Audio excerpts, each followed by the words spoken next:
Hello guys, good morning. कैसे हो आप सब? आई होप आप सब बहुत अच्छे से होंगे। सो गाइस, आज का ब्लॉग स्टार्ट हो रहा है कहीं बाहर जाने से।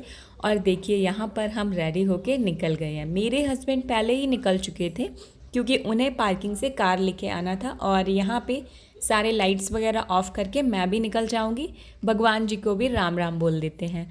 तो अभी इनसे बोला है कि भगवान जी आप घर का ध्यान रखना, तब तक हम बाहर के काम करके आते हैं। तो घर के कुछ चीज़ें ख़त्म हो गए थे, जैसे कि बहुत सारे किचन आइटम्स, और सोचा कि कुछ थोड़ा बहुत एक्स्ट्रा चीज़ें भी ले लेंगे, जैसे कि कुछ मिक्सिंग बोल चाहिए था मुझे। उसके बाद एक कुछ प्लेटर टाइप का चाहिए था। तो सोचा चले जाते हैं और कुछ भी पसंद आएगा तो वो भी लेकर आएंगे।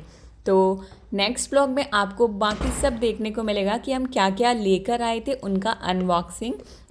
और इस ब्लॉग में आपको हम दिखने वाले हैं शॉपिंग करते हुए। और मौसम भी काफ़ी अच्छा हो गया था। जब हम जाने के लिए प्लानिंग कर रहे थे तो मौसम एकदम साफ था। मैंने सारे कपड़े वगैरह धुल के डाले और उसके बाद हम निकलने के लिए रेडी हो गए। ऐसे मैं मैक्सिमम टाइम क्या करती हूँ कि ऑर्डर कर लेती हूँ, चीज़ें घर पे आ जाती हैं। बट आज क्या हुआ, मेरे हस्बैंड बोले अगर तुम्हें कुछ पसंद करके लेना है तो तुम चलो और सामने से देखकर वहाँ से ले लेना। तो मैं बोली हाँ, ये ज़्यादा अच्छा रहेगा। पर हम पूरा प्लानिंग किए, उसके बाद जैसे निकले तो जैसे मैं नीचे आई, लिफ्ट के बाहर निकली तो देखो कितना सारा पानी मतलब भर गया है। ये 15 मिनट के बारिश का रिज़ल्ट है। अचानक से इतना ज़ोर से बारिश स्टार्ट हुआ। बट मैं रेडी हो गई थी तो मेरे हस्बैंड बोले कि बारिश हो रही है, चलना चाहिए। मैं बोली चलते हैं, कार से ही तो जाना है। और वहाँ जाके भी थोड़ा ही मतलब थोड़ा डिस्टेंस ज़्यादा है, क्योंकि डीमार्ट में उस डीमार्ट में काफ़ी स्पेस भी है और काफ़ी मतलब क्राउड भी रहता है। तो पार्किंग थोड़ा दूर होती है। कभी कभी जो मेन पार्किंग है वहाँ पे पार्किंग नहीं मिलती है, थोड़ा दूर जाके खड़ा करना पड़ता है। एक कच्चा जगह वहाँ पे खाली पड़ा हुआ है। तो अभी देखो हस्बैंड आ रहे हैं कार लेके और मैं फटाफट से कार में बैठ जाती हूँ, फिर हम बात करते हैं।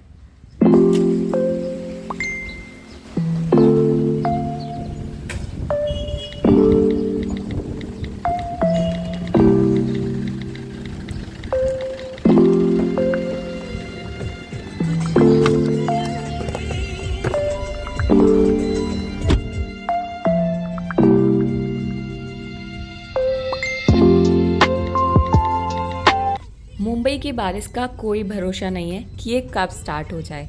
तो अभी तक कह सकते हैं कि हाँ, मुंबई में बारिश हो रही है और ये सितंबर के लास्ट तक ख़त्म होती थी। पर मुझे लग रहा है ये इस बार अक्टूबर के लास्ट में ख़त्म होने वाली है, क्योंकि अभी तक कंटिन्यू बारिश हो ही रही है। कभी सुबह बारिश होती है, दोपहर को नहीं, तो दोपहर को नहीं होती है तो शाम को होती है। और मुझे तो ऐसा लगता है कि जिस दिन मैं अपना वॉशिंग मशीन लगाती हूँ ना, पूरा लॉन्ड्री जिस दिन करूँगी उस दिन बारिश पक्का होगा। अगर मैंने सुबह जल्दी कपड़े धो दिए कि शाम तक सूख जाएंगे, तो बारिश दोपहर को ही शुरू हो जाती है।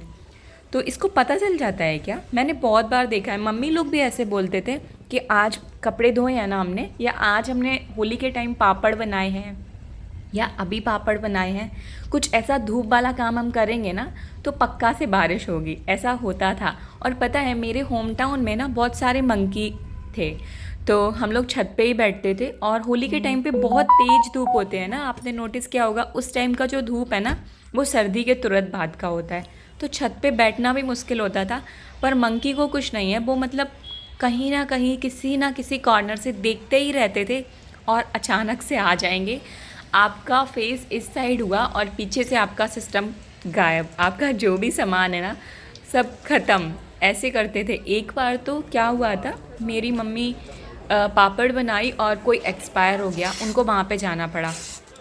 हम स्कूल गए हुए थे तो छोड़ भी नहीं सकते, और वो हमारे ऐसे करीब के ही थे। तो मम्मी पापा दोनों को जाना पड़ा। स्कूल में हम लोग थे। जब मम्मी वापस आए ना, मतलब उसको उठा भी नहीं सकते थे, क्योंकि आलू पापड़ क्या होता है ना, अगर आप उनको शिफ्ट कर रहे हैं तो वो पूरा इकट्ठा हो जाएंगे ऐसा। तो पूरा का पूरा पापड़ बंदर खा गया। कुछ 10-15 पापड़ मम्मी कह रही थी बचे थे। उस दिन उन्होंने कुछ 3-4 किलो आलू के पापड़ बनाए थे। तो ये देखो अभी हमारा शॉपिंग हो गया है। और ये पार्ले जी बिस्किट मेरे हस्बैंड के अकॉर्डिंग काफ़ी हेल्दी होते हैं, तो बड़ा पैकेट लेके आते हैं। उनको ना ऐसा मॉर्निंग में कुछ और खाना नहीं पसंद है, लाइक चाय पी के बिस्किट खा लिया, दैट्स इट। तो अभी देखो हमारा पूरा शॉपिंग हो गया और हम वापस आ गए थे। आज हस्बैंड बोले कि काफ़ी थक गई हो तुम, तो खाना मत बनाओ, क्योंकि मैं दोपहर को ना पूरा सब क्लियर करके भी गई थी, क्योंकि ग्रॉसरी लेके आना है तो उसको फिर कहीं ना कहीं रखना भी होता है ना हमें, तो इसलिए तो वो सब क्लियर करके जाना, क्लीनिंग करना, ये सब करके जाने के बाद मैं थोड़ा एग्जॉस्टेड हो गई थी। फिर मैंने आज बहुत सारा लॉन्ड्री भी किया था, तो उन्होंने बाहर से खाना ऑर्डर किया। पर हमारे साथ आज एक ट्रेजेडी हो गई। पहले जब सब्ज़ी और रोटी ऑर्डर किया तो उन्होंने सिर्फ सब्ज़ी भेज दिया, फिर फ़ोन किया तो देखा कि फिर उन्होंने रोटी भेजा, और हमने 2 नान और 2 तंदूर रोटी ऑर्डर किए थे, तो उन्होंने हमें 1 नान और 1 तंदूर रोटी भेजा। तो आज बाय लक, मतलब क्या कह सकते हैं इसे, आप पॉजिटिव वे में लो या नेगेटिव वे में, मुझे खाना बनाना ही पड़ा। आज मेरी किचन कह रही थी कि नहीं, तुम्हें मेरे साथ थोड़ा टाइम स्पेंड करना ही पड़ेगा। फिर फाइनली मैंने 2 पराठा बनाया और हम दोनों का लंच हुआ। तो ये देखो, उन्होंने कॉम्प्लीमेंट्री गुलाब जामुन भेजा था जो मेरे पतिदेव आधा मुझे ऑफ़र कर रहे थे।